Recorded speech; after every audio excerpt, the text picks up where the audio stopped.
दोस्तों नमस्कार, मैं डॉक्टर सुधीर शर्मा आज जो अपना नया वीडियो अपलोड करने जा रहा हूँ उसका टॉपिक है दुख और निराशा।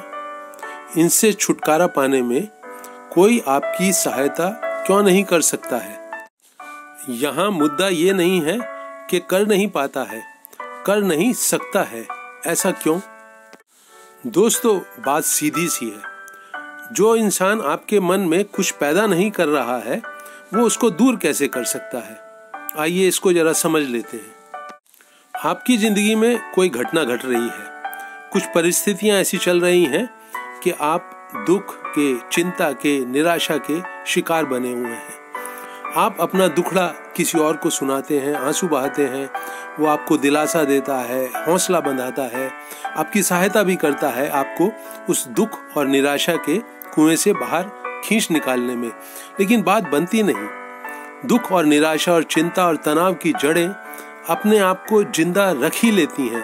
आप रातों को करवट बदलते हुए, भूख प्यास आपकी खो जाती है, आप दुख और चिंता के उस सागर में गोते लगाते ही रहते हैं। तो अगर दूसरा आपके मन में ये जो दुख और निराशा छाई हुई है उसे दूर नहीं कर सकता, तो फिर इनको पैदा करने का जिम्मेवार कौन है? हमारा सबका जो एक मैं है, जो एगो है, ये एक कहानीकार भी है। ये कहानी बनाता हुआ चलता है, अतीत की घटनाओं को वर्तमान में जो घट रहा है उससे जोड़कर और भविष्य की कल्पनाएं करके एक लगातार एक कहानी बनती चली जाती है। उसमें आपकी परिस्थितियां भी हैं, घटनाएं भी हैं, जो भी ऊंच नीच हो रही है वो सब उसमें शामिल है। तो अब बड़े ध्यान से मेरी बात सुनें और समझें कि दुख और निराशा के जो जड़ें आपके अंदर मजबूत होती जाती हैं उसको बनाने वाला कौन है। ये कहानीकार ही है मित्रों, जो हमारा मैं है। और ये जो भी कहानी बनाता है उसका अंत चाहता है कि उसकी जो इच्छाएं हैं, जो उसको चाहिए है, उनके अनुरूप हो। हर कहानी वैसे ही उसका अंत हो जैसा कि ये चाहता है आपका मैं कहानीकार। तो समस्या क्या है? कहानी का अंत होगा जीवन में घट रही घटनाओं से, वहां जो एक्शन हो रहे हैं उनसे।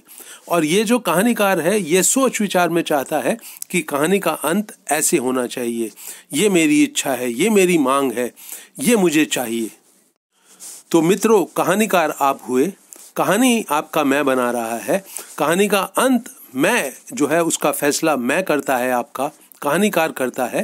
तो दूसरा कोई इंसान आके ये जो कहानीकार जिस सुर में बोल रहा है, जो इसने एक पटकथा लिख रखी है, जो ये अंत चाहता है कहानी का, कोई दूसरा आदमी आके आपके सुख दुख को सुन सकता है। कहानीकार ही अपनी कहानी सुना देता है, लेकिन उसकी वो जो मांग है कि कहानी का अंत मेरे हिसाब से हो, मेरी चाह के हिसाब से हो, उसमें दूसरा कुछ बदलाव नहीं कर सकता। वो आपको कितना भी समझा ले, कहानीकार को जो अंत चाहिए वही वो अंत तक बना रहता है। और दूसरे के समझाने बुझाने से कोई फर्क नहीं पड़ता कहानीकार को। कहानीकार जिंदगी से ये सबक नहीं ले सकता कि कभी हार होती है, कभी जीत होती है, कभी कुछ मिल जाता है जो आप चाह रहे हैं, कभी नहीं मिलता है। वो इस तरह की बातों में विश्वास नहीं करता जो देख रहा है चारों तरफ। वो चाहता है कि नहीं, कहानी का अंत मेरे हिसाब से हो। और जब वो अंत नहीं होता है तो उसको चिंता का, दुख का, तनाव का, निराशा का जो जड़ें हैं उसके भीतर मजबूत करता चला जाता है। तो आपकी बात समझ में आई कि दूसरा आदमी आपकी दुख में, चिंता में, उसके कोहरे से बाहर निकालने में आपकी सहायता क्यों नहीं कर सकता? उसका जिम्मेवार है आपका वो कहानीकार, जो हर कहानी का अंत अपने हिसाब से, अपनी मांग से, अपनी चाहत के अनुरूप चाहता है। ये जो आपका मैं है, कहानी तो बनाता रहता है, लेकिन मन में सोच विचार के द्वारा, भावनाएं पैदा कर करके। इसको ये बात आप अगर किसी तरह से समझा सकें कि कहानी का अंत जो आपके कर्म हैं, जो एक्शन है, उनसे जुड़ा हुआ है। अगर आप सही एक्शन करेंगे, सही टाइम पे करेंगे, तो कहानी का अंत जो ये मन चलाता है उसका अंत अच्छा होगा, आपके फायदे वाला होगा।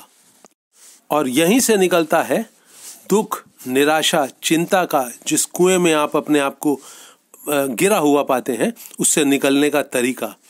मन को ये बात बिल्कुल क्लियरली समझ में आनी चाहिए कि वो एक्शन के द्वारा जो अंतिम रिजल्ट आता है उसे बदल सकता है, जीवन की घटनाओं का, परिस्थितियों को बदल सकता है।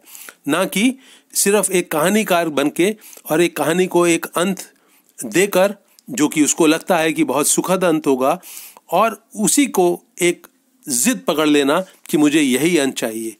जब इंसान एक्शन में होता है तो उसको हाथ की हाथ जो कुछ भी एक्शन करवा रहे हैं वो रिजल्ट दिखता रहता है और वो अपने एक्शंस को बदल सकता है। लेकिन ये जो आपका मैं है बहुत जिद्दी है, ये कहानी का अंत जो शुरू में सोच लेता है अंत तक उसी के साथ बना रहता है, और अगर वो अंत इसको आता हुआ नहीं दिख रहा है तो ये दुखी होता है, परेशान होता है, चिंतित होता है, निराश होता है, गुस्से में जाता है, वायलेंस में जाता है। तो आप में से जो भी दुख और निराशा, चिंता और तनाव से मुक्ति चाहते हैं वो एक्शन की दुनिया में बने रहें, और एक्शन की दुनिया में बनने का एक ही तरीका है, वर्तमान के पल में बहुत होश से, बहुत जागे जागेपन से जिएं, और जब भी आपको आपकी आंख बताएं कि ये काम करना जरूरी है उसको फौरन करें। कहानीकार के ऊपर उसने जो अंत दिया है उसके ऊपर बिल्कुल भरोसा ना करें, कंधे उचकाकर उसके ऊपर ध्यान ना दें, और जो कहानी का अंत एक्शन से होने वाला है उस पर अपना पूरा ध्यान लगाएं। आपके जीवन में सुख, शांति, हंसी और खुशी निश्चित रूप से बढ़ती चली जाएगी। तो दोस्तों, अपने इस वीडियो को मैं यहीं रोक रहा हूँ। मुझे उम्मीद है ये आपको उपयोगी लगेगा और आप इसे अपने करीबी लोगों के साथ शेयर भी करेंगे। मेरे YouTube चैनल हैप्पीनेस सीक्रेट को ज़रूर सब्सक्राइब करें और अपने करीबी लोगों से भी कराएं। आपको कोई टॉपिक पसंद हो तो उसको ज़रूर कमेंट सेक्शन में लिखें, अपने सुझाव भी दें, राय भी दें। मैं उन टॉपिक्स के ऊपर वीडियो बनाने की कोशिश करूँगा। इस वीडियो को अंत तक वॉच करने के लिए आपका बहुत बहुत धन्यवाद।